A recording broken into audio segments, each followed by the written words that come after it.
So this screencast is going to talk about a concept called percent yield, which is a way of comparing what you collect in a chemical reaction to what the stoichiometry would actually predict. So let's first look at the concept of theoretical yield. So this is the amount of a chemical substance that should be produced as a result of a chemical reaction if no amount of substance is lost. So you can think about this as being the amount that's produced when everything goes perfectly. The key thing to remember about theoretical yield is that it's always predicted by stoichiometry. So that's where you get that number from. You're going to have to carry out a three-step stoichiometry problem, or one or two, depending on how the question is asked, to predict a specific amount of product. So if we look at a sample problem,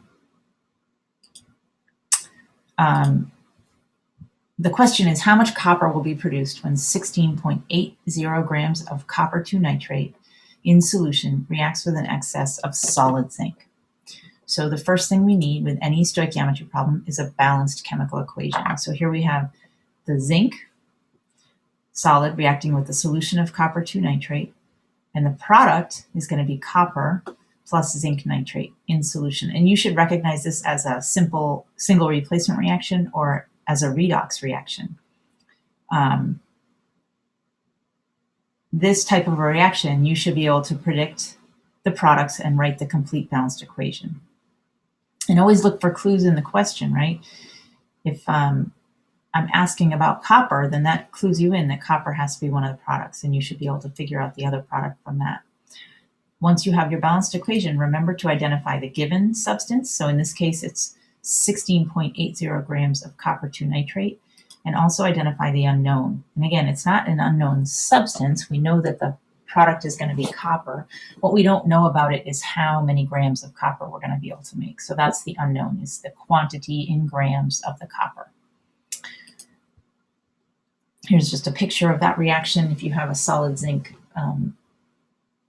piece of metal in a copper nitrate solution, this reaction below here, this chemical reaction, is the net ionic equation for that reaction. And you'll recognize that zinc is oxidized in this reaction because it goes from 0 to +2, and copper is reduced from +2 to the elemental copper. And here's a picture of the copper coming out of solution. So this is what the students are going to try to collect, this elemental copper here. Okay, so if we calculate the theoretical yield, again, we always start with the given quantity, which in this case was, remember, 16.8 grams of copper 2 nitrate. And I've already got the spaces set up for the 3 conversion factors. So first we have to convert from grams to moles of copper 2 nitrate using the molar mass of copper 2 nitrate. Then we use the mole ratio from the balanced chemical equation. Now this is the stoichiometry you've done before, so I'm going through this kind of quickly because this is just a basic stoichiometry problem. The coefficients 1 and 1 come from the balanced chemical equation, 1 next to copper, 1 next to copper 2 nitrate. And the last conversion will be from moles of copper, which is what we have at this step, to grams of copper using the atomic mass of the element copper. When we carry out the calculation, you'll find that you can produce a maximum amount of 5.692 grams of copper if we started with 16.8 grams of copper 2 nitrate dissolved in solution. So that's the theoretical yield. The 5.692 grams of copper is the most copper that could be collected from this amount of copper 2 nitrate in this particular chemical reaction. And we call that the theoretical yield. All right, so in reality, experiments happen and we collect what's called the actual yield or the experimental yield. Okay, and this is always going to be measured in lab. So for a word problem or a test problem, the experimental yield has to be given in the problem. And it's the amount measured in lab after the reaction is carried out and the product is collected. So when pure, the actual yield or the experimental yield is usually less than the theoretical yield because it's almost impossible to collect every last atom of a product. Usually you lose a little bit in the process.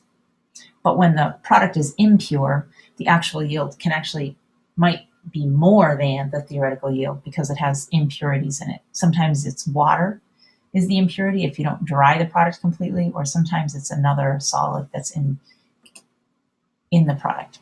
So in the reaction carried out in this sample problem, students collected the solid copper by filtering the solids from the solution in filter paper. They dried it out, and the actual yield of the copper was 6.50 grams of copper, which, if you remember, that's a little bit more than the 5.692 grams of copper that's predicted. So what do you think might have caused that amount to be collected? So just think about that for a minute. We've got an experimental yield that's higher than what was predicted. So we can analyze that outcome, or the outcome of any chemical reaction, by using a relationship between the theoretical yield and the experimental yield. And the relationship is called the percent yield. It's a very simple ratio with the experimental yield always in the numerator and the theoretical yield always in the denominator. And then, of course, you multiply that times 100. So when you express the ratio of those two amounts, you end up with what's called the percent yield. So if we use that formula in this problem, the sample problem, the students collected 6.50 grams of what they thought was copper, and their calculations predicted only 5.692 grams of copper could be collected. So when you perform that calculation with percent yield formula, you get a 114% yield, which means something was in that sample that wasn't pure copper. So because when your percent yield is over 100%, that's an indication of an impurity.